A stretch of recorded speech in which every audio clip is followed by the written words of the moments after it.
साधो राम अनुपम वाणी।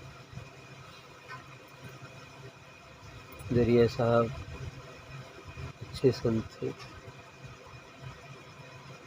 आपका संदेश है कि वो राम अर्थात गुरु सदगुरु कुछ भी नाम रख लीजिए, राम अनुपम वाणी, रमता है सो राम। वह राम गुरु सदगुरु ये अनुपम वाणी, अनुपम जिसकी कोई उपमा ही नहीं, अनुपम जिसकी कोई उपमा ही नहीं है, बल्कि यह सबकी उपमा है। लेकिन इस सबकी उपमा का आधार यही है, इसकी कोई उपमा नहीं है। आगे क्या कहते हैं कि राम अनुपम वाणी, वह राम सदगुरु एक अनुपम वाणी है, अनुपम शब्द। पूरा मिला तो वह पद पाया, मिट गई खींचातानी। जब सदगुरु पूरा मिलता है, पूर्ण सदगुरु मिल जाता है, तो यह पद को प्राप्त हो जाता है। साधना करते करते पूर्ण सदगुरु के माध्यम से इस मार्ग पर चलकर हम इसी पद को प्राप्त हो जाते हैं, अर्थात अपने निज स्वरूप का बोध हो जाता है, बोध सागर में मिल जाती है, ये अवस्था हो जाती है।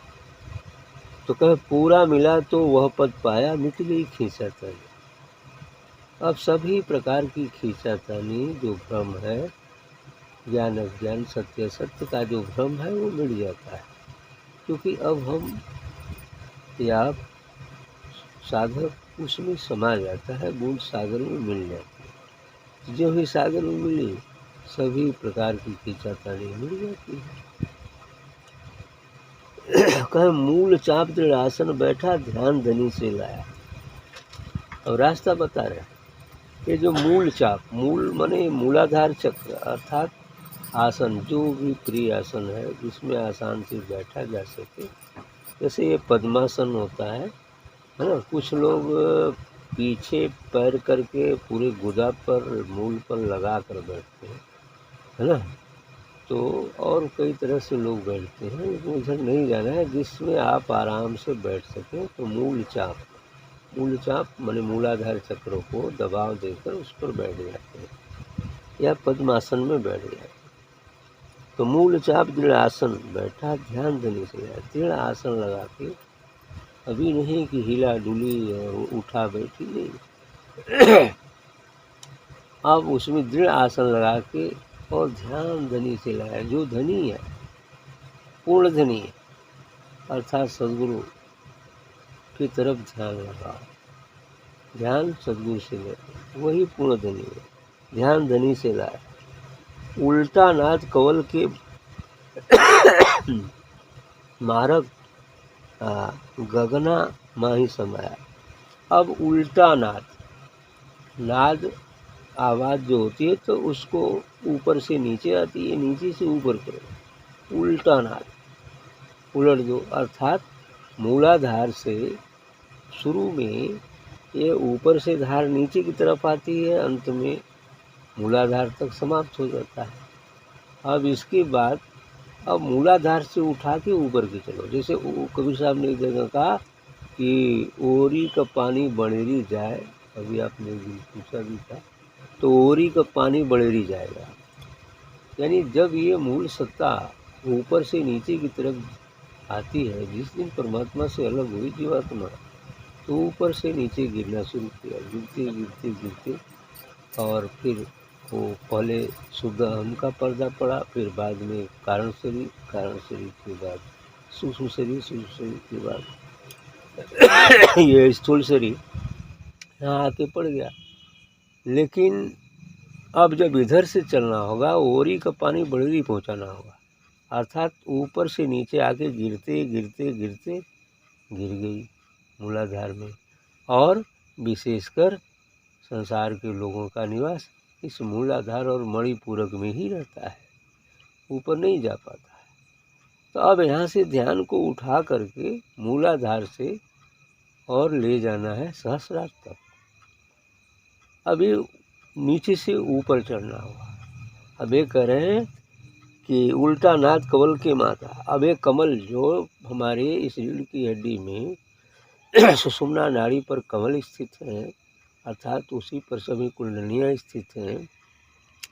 तो हठ योग के मार्ग से एक एक कुंडली को खोलते हुए आगे बढ़ते हैं, लेकिन संत मार्ग से बस ऊपर से ही हम उस दिव्य रंग को लगाते हैं, उस दिव्य प्रकाश को धारण करते हैं, तो धीरे धीरे कुंडलियाँ स्वतः ही खुलती चली जाती हैं और अंत में खुल जाती हैं। तो यही बात है कि उल्टा नाद कवल के मार्ग गगना माही समय। अब उल्टा नाद करके आगे चला मूलाधार से मणिपूरक, मणिपूरक से हृदय चक्र, हृदय चक्र से कंठ चक्र, कंठ चक्र से आज्ञा चक्र। आज्ञा चक्र का जब ही खुलन हो जाता है तो हम गगन में प्रवेश कर जाते हैं, क्योंकि ये ब्रह्मांड है। आज्ञा चक्र से सहस्रा पिंड, ये अंड आज्ञा चक्र से और सहस्रार तक अंड है, और अंड से आगे त्रिपुटी तक ब्रह्मांड है। तो इस तरह से हम गगन में चढ़ते चले जाते हैं और अंत में फिर शून्य में जाते हैं, और जहीं विदेह होंगे शून्यता आएगी, समर्पण घटित होगा, फिर अपने देश में चले जाएंगे, यानी गगन में चढ़ना है।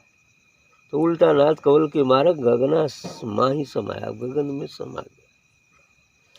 तो क्या हुआ? गुरु की शब्द की कुंजी से थी अनंत कोठरी खोली।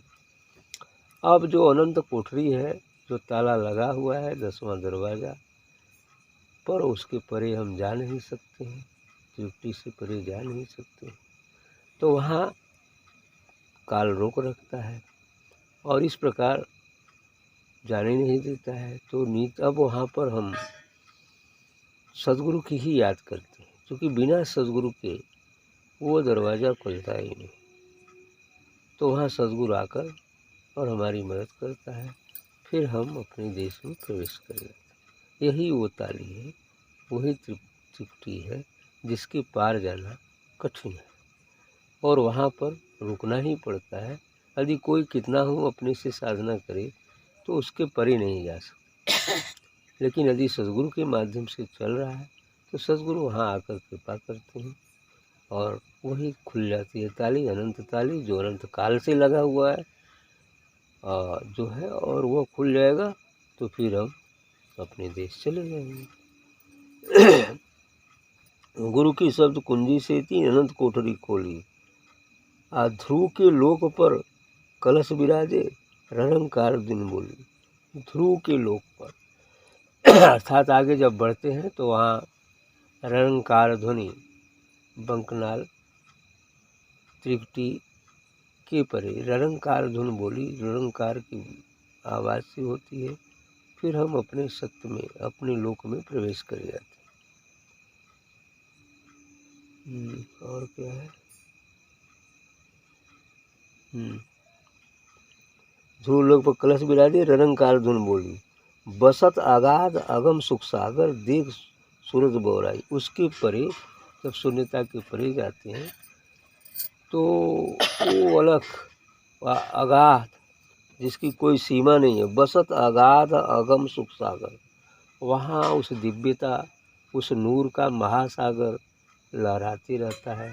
और उसको जब जीवात्मा देखता है, वहाँ जाने के बाद जब अपने देश में पहुँचता है और अपने उस देश का छवि को देखता है, तो बसत अगाध अगम सुख सागर, देख सूरत बोराई। तो सूरत की ध्यान के माध्यम से अब वो बोरा जाता है, खुशी का ठिकाना नहीं रहता, ये बात हो जाती है।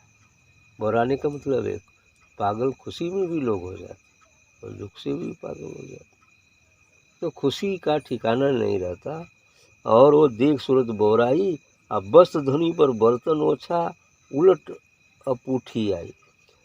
अब वो वस्तु तो धनी है, वो तो महासागर है, लेकिन हमारा हृदय, हमारा जो बर्तन है वो तो छोटा है, अब कितना भर पाएंगे उसमें।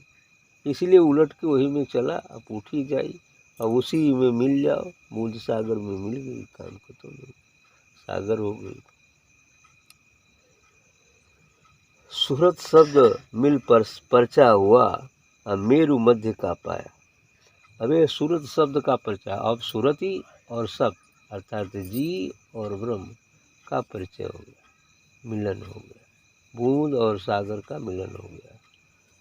तो सूरत शब्द मिल परचा हुआ, मेरु मध्य का पाया, यानी मेरु के माध्यम से वहाँ पहुँच करके और बैठे बैठे साथ वो सागर अपने देश पहुँच जाता है और उस निर्वाण तक भी पहुँच जाता है, अनुभव कर लेता है। लेकिन निवास और बैठकी तो मध्य में ही रहती, शून्य में रहती।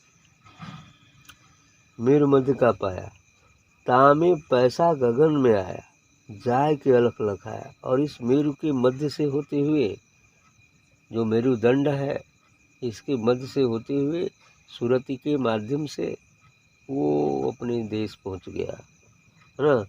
सूरत, हाँ, तामे पैठा गगन में आया, गगन में आया और गगन से जाय के अलख लखाया, जाकर अलख को भी लख लिया, अर्थात उस अपने निज स्वरूप का बोध हो गया, अलख को लख लिया।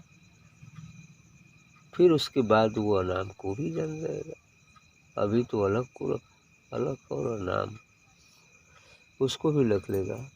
अलख लखाया, पग बिन पातुर कर बिन बाजा। और वहाँ ऐसी स्थिति है कि पैर नहीं है लेकिन नाच हो रही है, पैर नहीं है लेकिन नाच हो रही है। नाचने लगता है, झूमने लगता है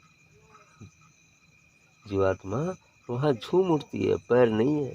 अब वो अपने स्वरूप को पाकर, है ना, पग बिन पैर पातुर कर बिन बाजा, हाथ नहीं है बाजा भी बजता है, ऐसी स्थिति है, बाजा भी बजता है खुशी का। बिन मुख गावे नारी, और इतने नहीं, अब वहाँ मुख भी नहीं है लेकिन गीत भी हो रहा है, मुख भी नहीं है लेकिन गीत भी हो रहा है। ये स्थिति हो जाती है क्योंकि वो निराकार की अवस्था, दिव्य तेज की अवस्था है, वहाँ दिव्य फैज रूप ही होता है और ऐसा कुछ नहीं होते हुए भी आनंद ही आनंद है। तो बिन बादल जहाँ मेघा बरस, और ठुमुक ठुमुक सख क्यारी, ठुमुक ठुमुक सख क्यारी, ठुमुक दुमुक सख क्यारी। तो बिन बादल, वहाँ बादल तो नहीं उमड़ता लेकिन बरसात निरंतर होती है, दिव्य प्रकाश की, दिव्य रंग की वो बरसात होती है, नूर की, अर्थात वो नूर का महासागर ही उमड़ पड़ता है। इसको कहें कि बिन बादल जहाँ मेघा बरसे, बादल संसार में तो बादल छाने के बाद बरसात होती है, वहाँ पहुँचने पर तो बिन बादल की बरसात, चहुओर बरसात है।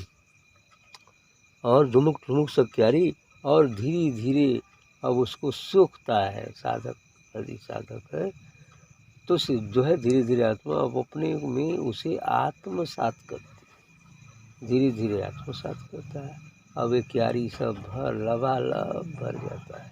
जैसे बरसात होती है तो आषाढ़ में क्या होता है, सब खेत खलिहान सब लबालब हो जाता है। वैसे ही जब वहाँ पहुँचते हैं तो दिव्य रंग में रोम रोम उसी प्रकाश से भर जाएगा, लबालब हो जाए। तो सक्यारी, जब दरिया प्रेम गुण गाया, वह मेरा अरट चला है।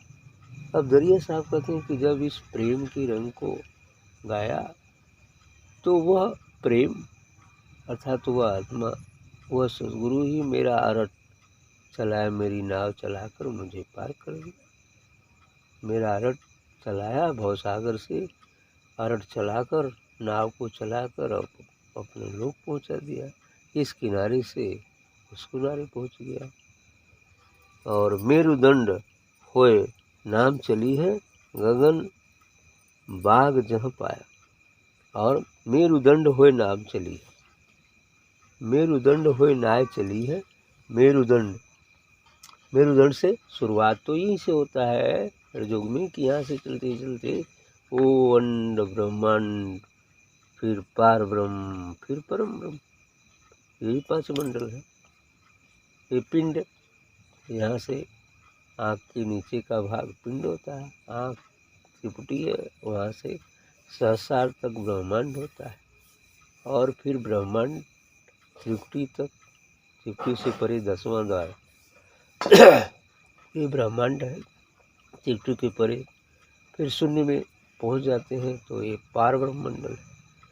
और जब भंवर गुफा के परे उस सत उस निर्वाण उस नाम का कुछ अनुभव होता है, वो परम ब्रह्मांड निर्वाण है, निरक्षर है, ये स्थिति है। वहाँ पहुँच जाएंगे तो मेरुदंड होए नाव चली है और गगन माह, अब गगन में समा गया। अब गगन चारों तरफ तो वही हो जाए, गगन में भर गया। मेरुदंड से पूछा अपने लोग नाम, बस चारों तरफ व्याप्त हो गया, गगन में व्याप्त हो गया।